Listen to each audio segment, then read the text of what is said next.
On the night of April 13th, 1970, three men made a television broadcast from deep space, and almost nobody watched it. Not a single American network carried it live. 9 months earlier, Neil Armstrong's first step onto the moon had stopped the world. Now, on humanity's third attempt to land there, the networks had decided their audience would rather watch the regular Monday evening schedule.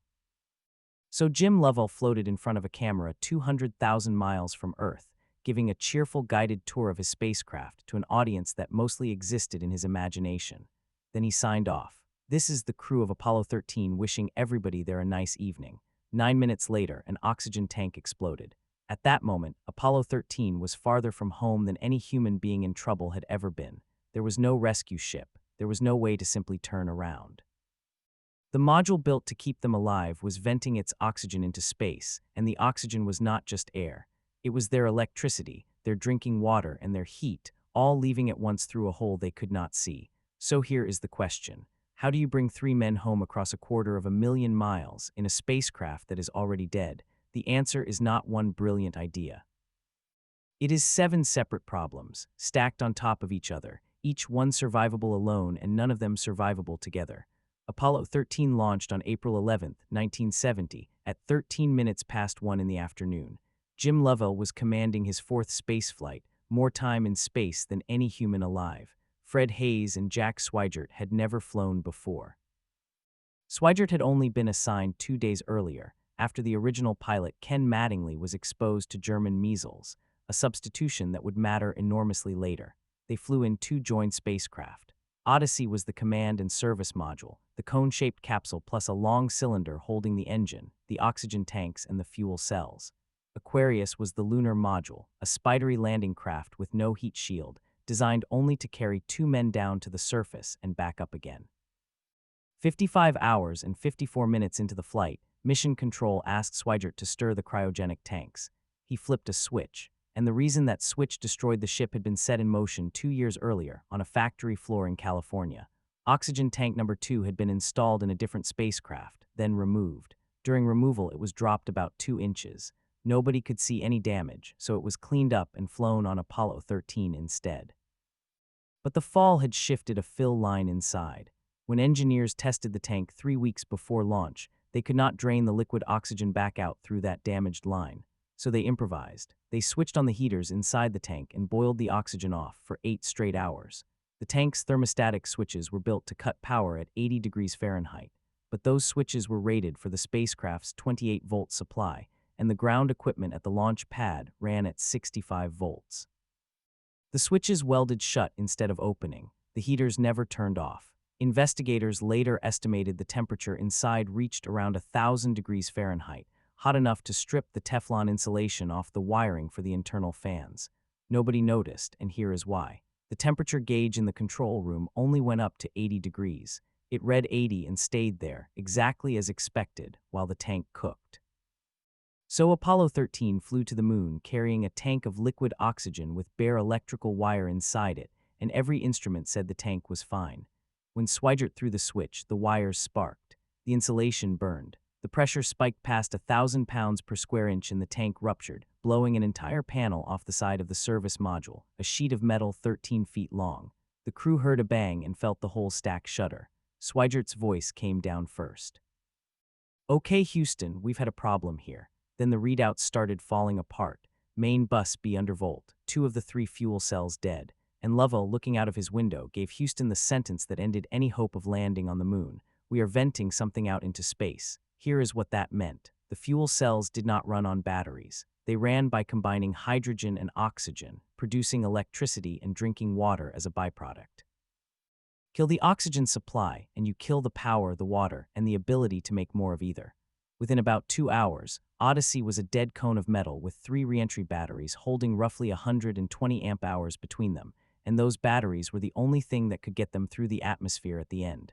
So Flight Director Gene Kranz made the first decision. Power Odyssey down completely, save those batteries for reentry, and move the crew into Aquarius. A lander built for 2 men for 45 hours would have to keep 3 men alive for around 90. The second problem was where the ship was pointed. Apollo 13 was not on a free return trajectory. It had deliberately been taken off one, so it could reach the Fra Mauro highlands. If they did nothing at all, they would swing past the moon and miss the Earth entirely.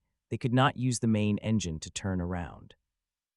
It sat on the service module, directly behind the explosion, and no one on Earth could say whether it would fire or detonate, so they used the wrong engine on purpose. Aquarius had a descent engine designed to lower a lander onto the moon, and 5 hours after the explosion, they burned it for 30 seconds to put themselves back on a path that intersected Earth. Then they went around the moon.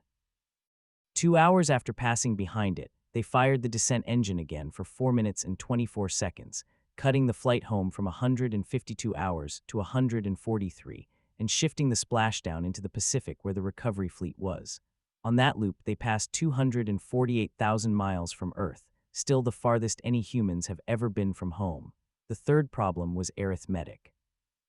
Aquarius carried about 2,200 amp-hours of battery power and needed to last 4 days it was never designed for.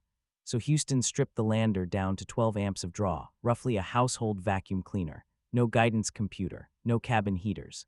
The temperature fell to about 38 degrees Fahrenheit, water condensed on every surface and every window, and the crew slept in their suits and did not really sleep. The fourth problem was the air itself. Every breath a human takes adds carbon dioxide, and Aquarius scrubbed it with canisters of lithium hydroxide sized for 2 men on a short walk. With 3 men breathing for days, the carbon dioxide climbed past 15 millimeters of mercury. Above about 8, judgment starts to slip. Above 20, people pass out. Odyssey had plenty of spare canisters. Odyssey's canisters were square. Aquarius took round ones. So Ed Smiley's crew systems team in Houston laid out on a table every single object they knew was aboard that spacecraft and built an adapter from nothing else. 2 square canisters from the dead command module, a plastic bag from a cooling garment, stiff cardboard torn from a flight plan cover, a hose from a lunar suit, and a great deal of gray tape. They read the instructions up to the crew over the radio, step by step, and the crew built it in about an hour. They called the thing the mailbox.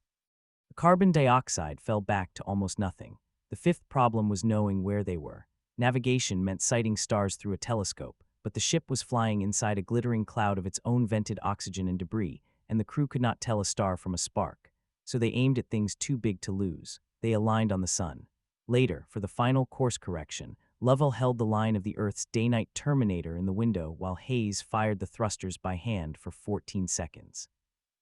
The sixth problem was the one nobody had ever even written a procedure for. To come home, they had to wake Odyssey up, and no command module had ever been powered up from cold in flight. It had to be done on 120 amp-hours, in the right order, with no margin. Get it wrong and you get condensation shorting out a live circuit. John Aaron, an electrical controller at Houston, spent 3 days writing that sequence from scratch while Ken Mattingly, the pilot who had been pulled from the crew for measles, flew it over and over in the simulator to prove it worked.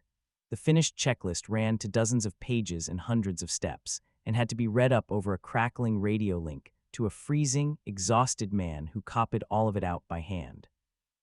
They also had to reverse the power cables and trickle charge Odyssey's reentry batteries from the lander, because the first 15 minutes of the crisis had drained them. The seventh problem was the atmosphere. The reentry corridor was only about 2 degrees wide, too shallow, and they would skip back off the air into space with no engine and no power. Too steep, and the deceleration would kill them. They jettisoned the service module first and finally saw what had happened to their ship, an entire flank torn open from one end to the other. Then they said goodbye to Aquarius. Then the radio went quiet. Blackout was supposed to last 3 minutes. It ran 4 minutes and 27 seconds, 87 seconds of nothing, long enough for the room in Houston to go completely silent. And then the parachutes opened. Odyssey splashed down in the South Pacific on April 17, 1970, 142 hours and 54 minutes after launch, less than 4 miles from its recovery ship. Nothing new had been invented to get them there.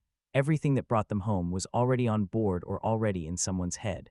A lander used as a lifeboat, a landing engine used as a course correction, a bag, some cardboard and tape used as a lung. Which is the part worth remembering?